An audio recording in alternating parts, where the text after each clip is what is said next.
Vasco encerra a preparação para enfrentar o Fluminense. Olha, Ramon Dias está fazendo mistério. Tem aí 4, 5 opções que podem ser titulares e a gente vai falar sobre isso. Vamos falar também sobre mais um jogo de portões fechados do Vasco. Acho que o Vasco vai bater recorde de jogos com portões fechados. Você vai perguntar o porquê? Eu vou te explicar nesse vídeo. Vamos falar também sobre a mudança do jogo contra a equipe do São Paulo, que já foi confirmada. E olha, atacante do Betis confirma, o Vasco procurou, mas ele acabou não querendo vir nesse momento. E vamos falar sobre isso porque é interessante, né? Que algumas coisas acontecem e não saem na mídia. Isso e muito mais, a partir de agora, no nosso Comenta-Léo Vascaíno. Então, sobe a vinheta! Salve, salve, torcedor vascaíno, salve minha galera do Comenta-Léo, saudações vascaínas, estamos entrando no ar para falar de Vasco. Aquele abraço para você que está sempre junto com a gente, que curte, compartilha, que se inscreve no nosso canal, que deixe seu comentário, muito obrigado pela sua audiência. Você que está chegando pela primeira vez, seja muito bem-vindo, eu sou o Léo, que é lugar de análise, informação, opinião, tudo que envolve o Vasco está aqui. É um prazer imenso ter você junto com a gente. Olha, eu tô falando um pouquinho mais baixo aí, vocês vão perceber. Tô preservando um pouquinho a garganta, não, a garganta esses dias resolveu falhar e para que a gente possa ter, a gente tem tem pré e pós-jogo, né, neste sábado, então falando um pouquinho mais baixo para preservar para que amanhã a gente esteja 100%, então deixo claro isso aí, porque eu sei que muita gente vai falar, Léo, tá baixo o som, mas a questão é por isso. Olha, falando do Gigante da Colina, preparação encerrada hoje, o gigantesco que vai se preparar para enfrentar a equipe do Fluminense, nesse mesmo estádio aí que você está vendo essa imagem que foi tirada na quarta-feira pelo Leandro Amorim. E Ramon Dias está fazendo muito mistério de qual equipe ele vai mandar a campo para enfrentar a equipe do Fluminense. Isso eu já venho falando há algum tempo aqui com vocês, que tem sido corriqueiro. O Ramon é um cara, diferente do que acontecia com o Barbieri, com o próprio William, que a gente sabia a escalação. O Ramon tem feito treinos para evitar isso, esse vazamento de informações. Hoje, inclusive, por exemplo, o GE já colocou hoje que o Rossi tem chances de ser titular, que o Alex Teixeira agradou. No início da semana se falava-se muito de Seba Ferreira, de Peck, de Payet. Já falou hoje o GE que o Payet ainda não tem não reúne condições físicas para jogar. Mas isso tudo, gente, é proposital. O Ramon Dias não vai entregar a escalação para o Fluminense. Então, como você já tem acompanhado há algum tempo, sempre vai ter 2 ou 3 opções de entrada de jogo. E nesse jogo de clássico tem mais de 4 escalações aí que a gente já viu. Mas o Ramon Dias já sabe, os jogadores já sabem, a preparação foi encerrada hoje. Quem será titular, quem não será titular. Quem vai ser relacionado, quem não vai ser, porque os jogadores já estão em regime de concentração.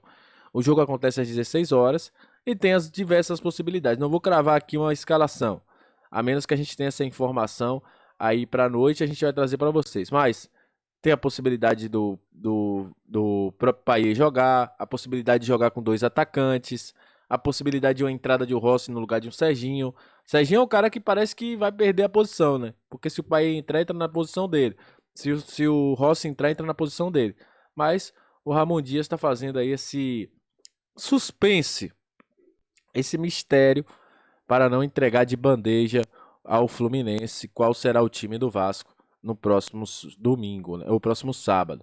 Enfim, vamos ver o que vai acontecer aí daqui para frente, que é que o Ramon vai mandar a campo. E quando sair a lista de relacionados também, a gente vai ter mais ou menos a ideia de quem pode ser ou não titular, porque vai ter gente que está sendo especulado e vai ficar de fora da lista de relacionados. Olha, falando sobre portões fechados, eu acho que o Vasco vai bater um recorde nessa temporada do time que mais jogou com portões fechados, né? Seja por punição dele, seja por punição dos outros. O Vasco jogou contra o Corinthians com portões fechados por causa de uma punição do Corinthians. Jogou 4 jogos, vamos dizer assim, com portões fechados, por punição do Vasco. E agora vai jogar mais um jogo de portões fechados. Por quê? O Santos foi punido depois de objetos serem atirados em campo na vitória do Santos contra a equipe do Grêmio. E com isso, o Santos foi punido em 2 jogos com portões fechados. O que acontece? os 2 próximos jogos do Santos dentro de casa serão Vasco da Gama, dia 1º, e Red Bull Bragantino. Então, provavelmente, o jogo do Vasco terá portões fechados. Por que eu tô falando provavelmente, gente? Porque o Santos vai recorrer da decisão, e aí a gente já sabe que pode ser que o STJD tenha, por algum momento aí, a situação de dar no recurso afrouxar a pena do Santos para esse jogo. Mas enfim, é um adversário direto, se jogar com 100 torcida, melhor ainda, para que a gente possa ter um ambiente neutro. Mas o bicho também tá pegando por lá, né? O Aguirre podendo ser demitido e tudo. O jogo Vasco e São Paulo, hoje, o Vasco, a confirmação veio ontem, né? No finalzinho da noite pela CBF, que postou no seu site a mudança. O jogo vai para São Januário. E muita gente me perguntou, Léo, vai ficar no mesmo horário? Vai ficar no mesmo dia? Sim, mesmo horário, 7/10, 18h30. Só mudança mesmo do local. O jogo sai do Mané Garrincha e vai para São Januário, segundo o Vasco. Até por esse momento que o Vasco tá, por esse momento de luta, até pela forma que a própria torcida, a barreira do Vasco também, lutou para que esse São Januário fosse liberado, pelo momento que o Vasco vive. Então, nesse momento, o gigante da colina irá jogar em São Januário, confirmado aí. Então não tem mudança de horário nem nada, só a mudança mesmo do local. Hoje, tivemos uma informação para terminar esse vídeo, que o Vasco procurou o atacante do Betis, o William José. Você está vendo ele na tela? E eu trouxe essa informação porque diversas vezes a galera falava aqui nas lives, quando a gente sugeria jogador, Léo, porque o Vasco não busca o William José. E o William José, em uma entrevista ao ESPN, deixou claro que o Vasco e o São Paulo procurou sobre a possibilidade dele voltar ao Brasil, mas que ele preferiu continuar na Espanha, principalmente no Betis, onde tem contrato até 2026, e por isso ele não quis voltar. Por que eu tô falando sobre isso? Porque a gente consegue enxergar que algumas coisas não vazam, né?